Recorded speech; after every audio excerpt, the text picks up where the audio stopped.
Sho'rtan jamoasining tayanch zonasida hozir yana Nasaf hujumda xavfli zarba va gol urilyapti do'stlar. Eshbo'tayevning ustidan tashlab qo'ydi. Chiroyli gol. Husayn Norchayev bu mavsumdagi gollari hisobini ochib olmoqda.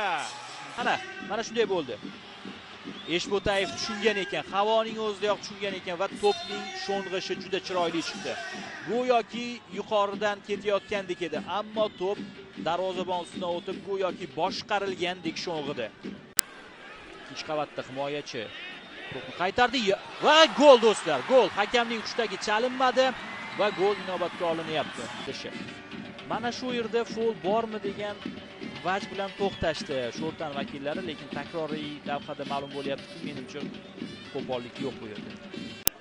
Xatoga yo'l qo'yildi. Nasafga o'tyapti to'p. Cholovich, Stefan, Cheran o'ngga ketdi. Stefan markazga yuryapti. Chapda bo'shliq bor. Oybek Bozorov qoldirdi. Sharof Muhiddinov 3-0. Bozorov ortga qaramasdan pas berdi. Muhiddinov shu yerda borligini his qildi u. Mana gapirib, bir-biriga ko'rsatma berib o'ynashi yaxshi futbolchilarning.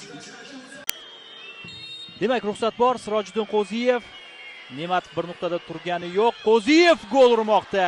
Chalg'itdi Sirojiddin Qo'ziyev va gol uryapti.